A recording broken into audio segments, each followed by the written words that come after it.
Tout le monde cite Nietzsche. Pourtant, certaines de ses phrases les plus célèbres sont aussi les plus mal comprises. Aujourd'hui, vous allez découvrir ce qu'il voulait vraiment dire.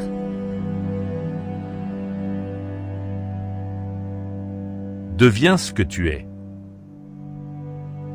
À première vue, cette phrase ressemble à un simple conseil de développement personnel. On l'interprète souvent comme « sois toi-même et tout ira bien ». Pourtant, Nietzsche parlait de quelque chose de bien plus exigeant. Pour lui, personne ne naît en sachant vraiment qui il est. Nous passons une grande partie de notre vie à suivre ce que les autres attendent de nous. La famille, les amis, la société ou même nos peurs nous poussent parfois à devenir quelqu'un qui ne nous ressemble pas. Deviens ce que tu es. C'est une invitation à découvrir son véritable potentiel et à avoir le courage de le vivre, même si cela demande des efforts ou va à contre-courant. Imagine un jeune homme qui rêve de créer son entreprise, mais qui reste dans un travail qu'il déteste uniquement parce que tout le monde lui dit que c'est plus sûr.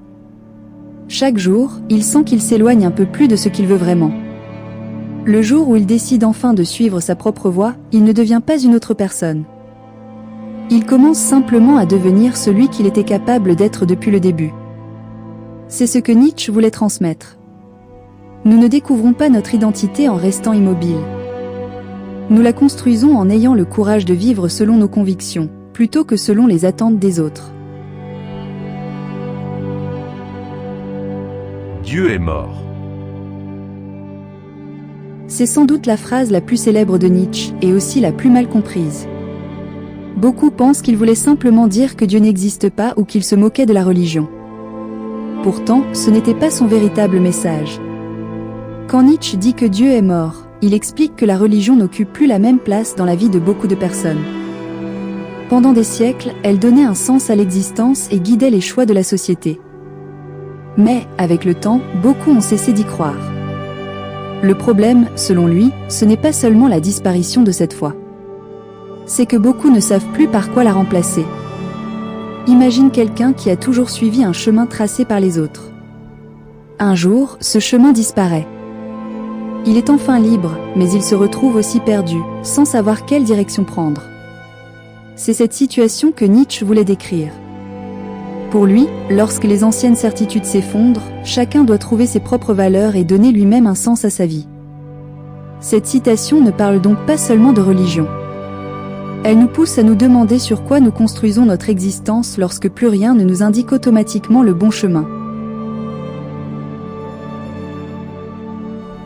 Ce qui ne me détruit pas, me rend plus fort.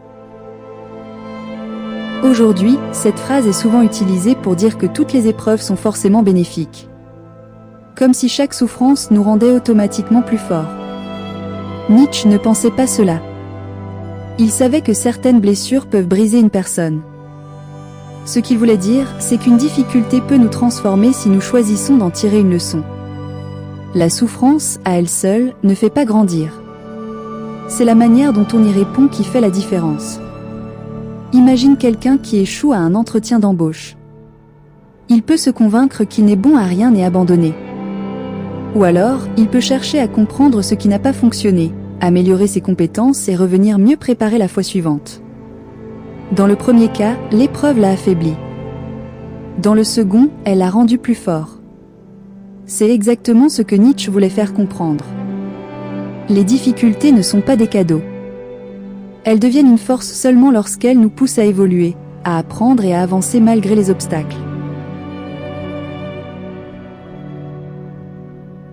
La femme est la seconde faute de Dieu.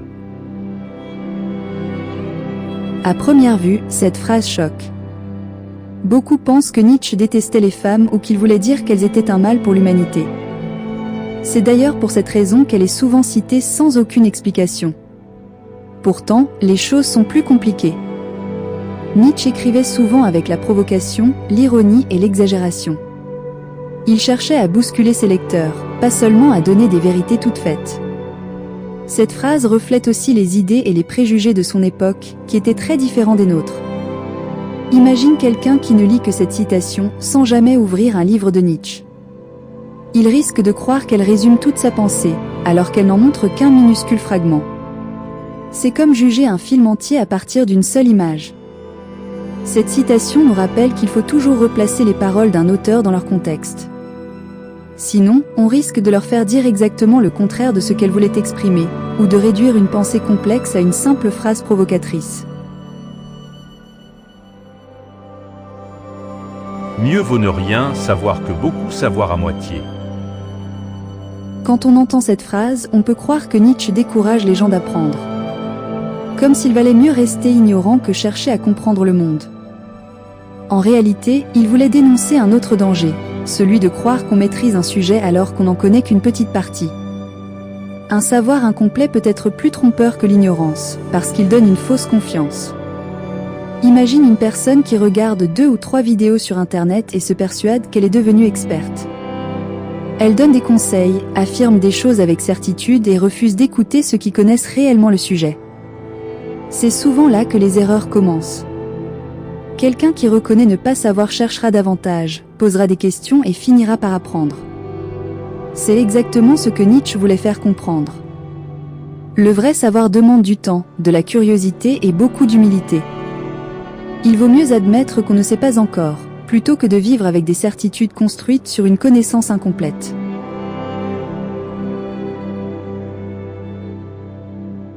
Chaque homme cache en lui un enfant qui veut jouer. Quand on entend cette phrase, on pense souvent que Nietzsche nous encourage simplement à nous amuser ou à rester jeunes dans notre tête. C'est une partie de l'idée, mais il voulait dire quelque chose de plus profond. Pour lui, l'enfant représente la créativité, la curiosité et la liberté. En grandissant, beaucoup de personnes deviennent tellement occupées par les responsabilités, le regard des autres ou la peur de l'échec qu'elles finissent par oublier cette part d'elles-mêmes. Elles vivent sérieusement, mais sans vraiment se sentir vivantes. Imagine un homme qui adorait dessiner quand il était enfant. Avec les années, il abandonne cette passion parce qu'il pense que ce n'est pas assez utile ou que les autres vont se moquer de lui. Un jour, il reprend un crayon juste pour le plaisir. Il ne cherche ni à gagner de l'argent ni à impressionner qui que ce soit. Il retrouve simplement une joie qu'il croyait perdue. C'est ce que Nietzsche voulait nous faire comprendre. Grandir ne signifie pas étouffer l'enfant qui est en nous. Au contraire, garder cette capacité à jouer, à créer et à s'émerveiller est souvent ce qui nous aide à rester pleinement vivants, même en devenant adultes.